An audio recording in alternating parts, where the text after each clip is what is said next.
It's not enough. I'm telling you, I keep getting messages every single time. It's like, are there more tickets? There never are. But let's jump right into the drafting phase here. BTR Beta have decided, Team Max have decided to go on to the red side against BTR. They are second pick now. Unironically, I do have people asking me, is there extra tickets? But they keep asking me on the day of the event itself. Right? What do you think this is? You gotta buy a ticket soon. I'm telling you. Once it starts, there's no more. People have to set a date in their calendar to remind them to buy tickets sometimes, Yeah, exactly, right? exactly. All right, let's cover the draft here because now the ban phase is already done. The Loi, the Matilda, as well as the Arla already banned out for the side of BTR Beta. Team Max responded with Harif, Angela, and as well as Chip. I feel like for a BIGETRON Beta, whatever healing meta they have works out for them. So I kind of feel like they don't have to switch things up too much because we've seen Team Max, in terms of the priority, they prioritize the Yuzong, the Fredrin as well. Right now, BIGETRON Beta, they picked up this Moscow. So I kind of feel like third pick, Team Max needs to pick up the Natan. I think Zive is telling the rest of the team, guys, gold lane is a non-issue. There is nothing to worry about here. Give me the Moscow. Hey, I'm a hard carry this game. You say that. But what if he's like, you know what, this is a non-issue? Let's make it worse. Grab a Diggy. Diggy Moscow. Even a Rafaela Moscow. Slow them down. This Moscow just keeps on dashing forward, dashing forward, dashing forward. I'm telling you, just pick up another support that can babysit him and then just stomp the lane. Just harass him. Harass him underneath turret if necessary. Team Max, they're going to be locking in with the Fredrin and as well as the classic boom opener of that Yuzong. At least maybe they'll have a way to try and get into that back line. It's kind of dependent on whether Zive can pop off here. And we've seen him do it multiple times on this Moskov, so I wouldn't put it past him. Yeah. Looking at the two picks here, they pick up the Florian as well as the Fireman. So this is also a hyper carry comp where you're putting all your eggs in the Moskov basket, giving him heals, giving him the Netherrealm. So Team Max, burst isn't enough because your burst is going to get nullified by the Netherrealm and even for the healing. So you need DPS here. I'm thinking of two, Claude or Natan. Natan gets picked up here. What do you think? I was thinking go to Valentina, right? Go to Valentina, you're guaranteed to at least get a scale-in marksman towards the later half of the draft anyways, so it didn't feel too bad at the end of the day. Regardless, against the Moskov, at least Natan is able to scale against him. Baxia gets banned out first from the side of Team Max in the second half of the ban phase. I'm guessing after this, they're going to ban the Barats as well, trying to force BIGETRON Beta on that Akai, or ban the Akai and force them into a Barras, because the Natan, it does do well against the Barras, just because the Barras doesn't have a lot of ways to get out of range of the Natan skills. And now, interesting, Eve. I mean, traditionally Eve is okay against the Fermis, so yeah but... Interesting call here. Very interesting call. If they're getting rid of the Eve, are they considering artillery mages or are they more worried about the slow coming from Eve? Two potential angles, not a lot of information to work with, but this is what we can theorize off of this ban, right? So Team Max, probably, let's see if they're going to double down on banning out tank junglers against BIGETRON Beta. I feel like Akai is fine because they like to fight and Akai can... yeah, ban out the Kai, let them pick up a Barats, it's totally fine. And after this, they can pick up a Valentina if the Valentina is still open. So I'm guessing BIGETRON Beta ban it out now. And then maybe Team Max picks up a Vexana. I'm actually liking an Aurora pick here, but I'm guessing they're not going to pick that up. So if Vexana works well here. Either or, right? It's either the Vexana or, well, arguably Nana and Aurora are kind of in Novaria that same as category. well. Novaria actually not too bad. Actually, no. I don't think they want to go for Novaria. Mainly because they can't really abuse the hitbox, and also they got a Florence, so the damage doesn't necessarily stick. True. But they need mid-lane control, and I think that's the important thing, especially when you're up against this Farmus, right? I mean, they can pick up their roamer now if they want, because mid lane, it's no contest, right? True. Minotaur, maybe? Yeah. Okay. They get the Minotaur, and now BIGETRON Beta, they see it. All right, if we're going to team fight and play around Zive, well, looks like Team Max is going to match us. I'm thinking, what does the EXP want? I feel like you can go for if it's not for the Natan, you can pick up the export, but because the Natan is there, I feel like a Lapu Lapu should be good because you can penetrate the backline and you have an okay time going up against the Yuzong. And for their jungler, the Barats is a bit difficult. You can still pick up the Barats if you want. I think that BIGETRON Beta can lock in a tank jungle at this Barats, and they're also going to get Xborg instead. It feels more of their style of peeling backwards, playing towards the goal lane, rather than like continuously pushing forward, right? Or they at least need a setter for the Moskov to land the Spirit of Destruction. Lapu? Carmilla. Wow. Okay, I forgot about the Carmilla pick, but I like getting drafts correct. Carmilla jungle, I think it's really interesting, right? Because Carmilla, it's easier to identify as a support than it is for a jungle situation. I feel like still a Vixana here should be fine. I agree. The Vixana makes a lot more sense. It's able to kind of push out the waves really, really fast, slow down BTR in case they get a little too feisty on the Cursed Blood activation. Yeah, I'm thinking Vixana Novari. Novari is still okay just because the Astral Echo helps out the Minotaur as well as the Yuzong, where these are the two members that want to do something here.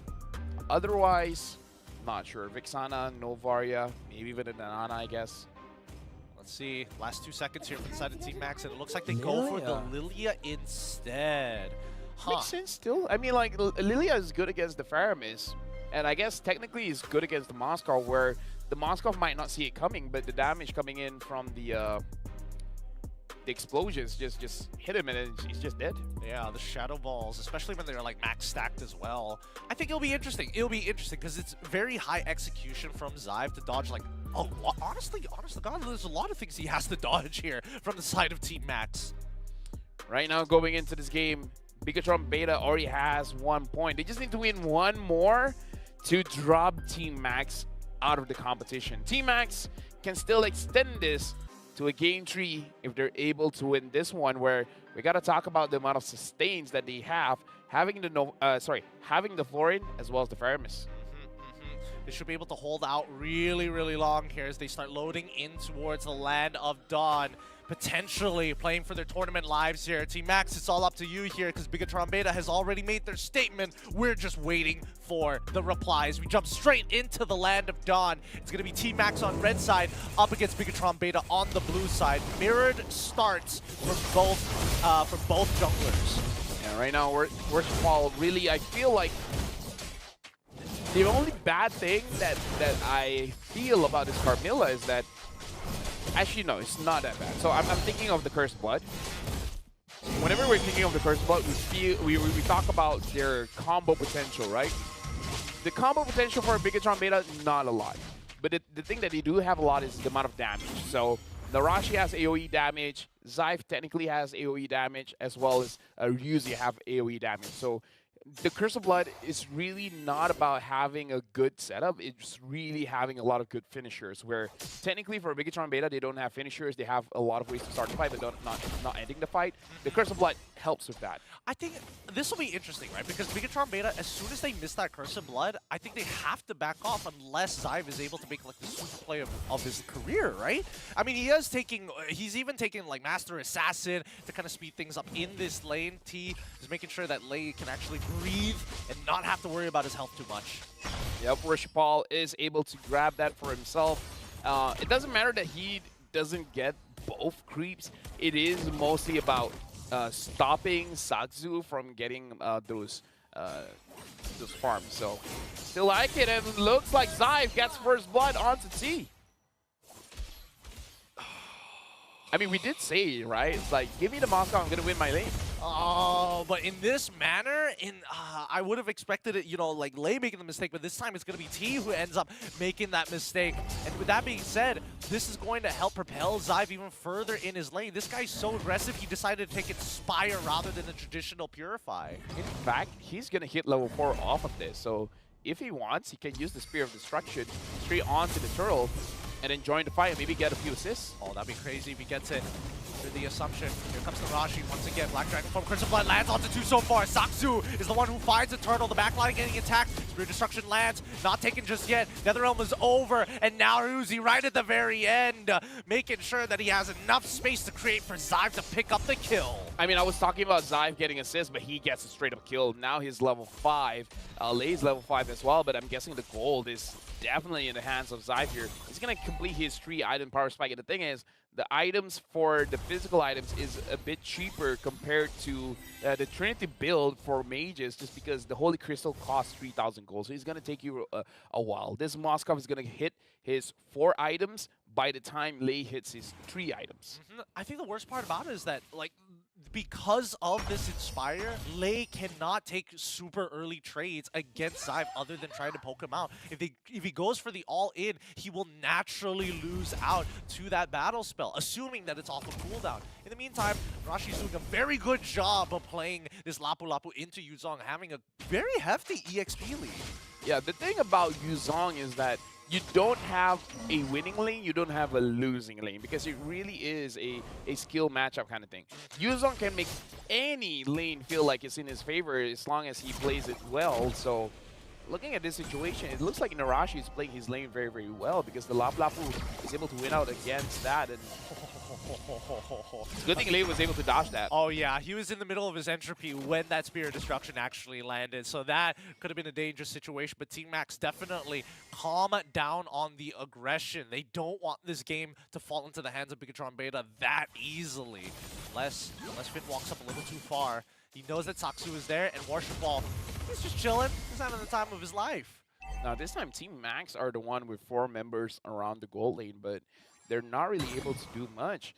Considering Ty is going to have his flicker now. Now he has his flicker, so if they want to go aggressive, they can go quite aggressive here, but I'm guessing they're going to save their skills for the turtle, but kind of feeling Team Max with their composition, maybe it's a bit better if they get a few kills here.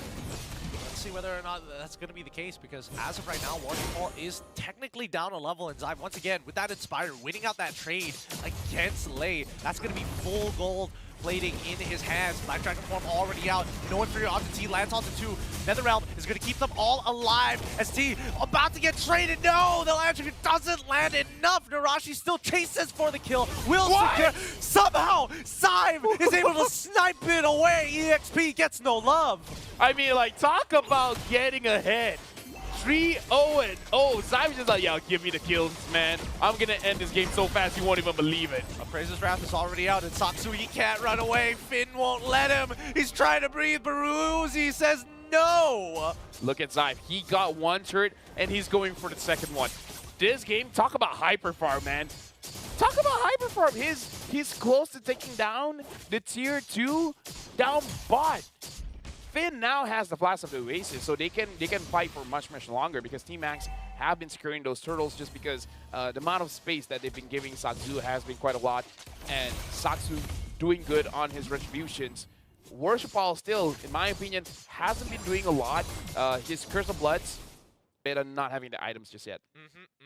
And to a certain degree, it feels like they're using that Curse of Blood as a deterrent against Team Max. The longer they hold it, the more nervous Team Max seem to be around these neutrals. And finally, wait, hold on, Narashi trying to save this turret. He's going to be using the Rage Blade as well. Curse of Blood lands onto 2 so far. It looks good as Narashi has secured a kill for Zyve once again, as Worshipball finds another on the side. That's 2 for nothing. And just as you said, Lofel, he wasn't doing much, but now with that Curse of Blood, he has the damage.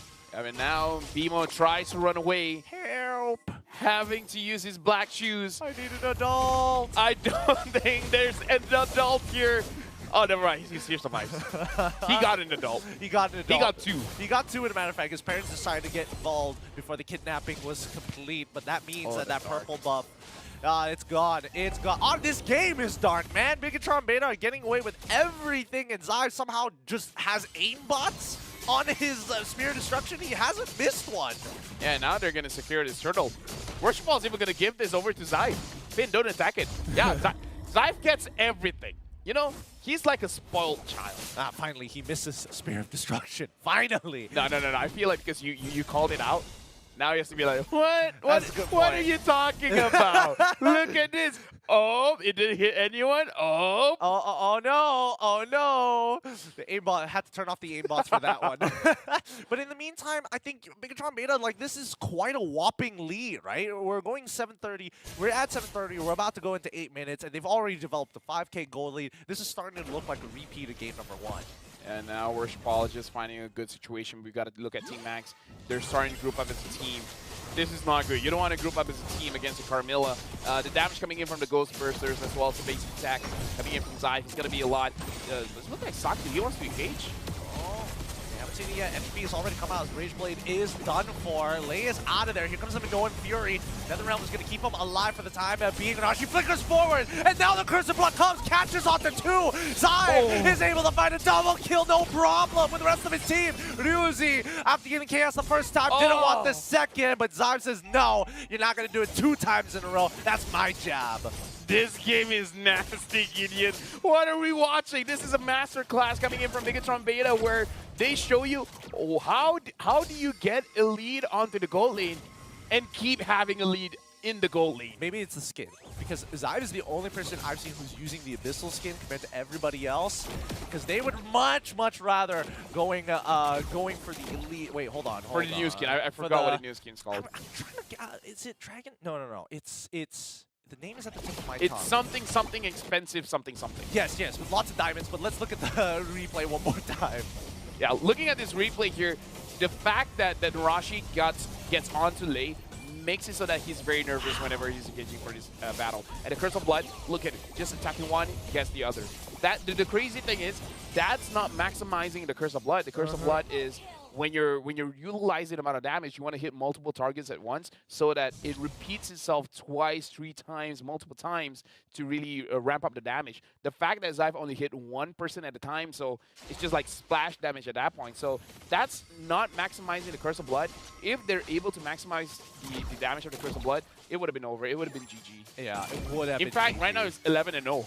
It's pretty rough, I'm not going to lie. And I think, you know, the greatest thing about Worshipball right now is his trigger discipline. Zyve gets the Lord too. What else doesn't he get, right? He gets everything. He's being spoon-fed the farm. I'm pretty sure they even bought a ticket for him to go to Jakarta for the Snapdragon Pro Series. Yeah, because because BIGETRON Beta's gaming house is really far from the venue. Oh yeah. They're like, you know what? It's on us. It's on us. In the meantime, as the game continues to progress, Narashi, he's just getting stronger and stronger. He's already got the Radiant Armor. He's already got the Dom Ice. He can dive really hard and not get punished. Yes, the Purple Bomb. At this point, he might reach level 15 by 13 minutes. If we even get to that point. Oh, that's right now true. it's 10:26, 10:28, 10:29, 10:30. Okay, it just keeps on changing. The Lord is up top. I feel like at this point, BIGETRON Beta just move S5 and then just beeline it, just force it in. Well, let's see whether they do that, right? Because this is one of those moments where champions are developed. Champions make a decision to say, hey, we're not going to, take this lying down. Well, maybe they have to, because it doesn't look like the choice is on them, because Ryuzi has the ult.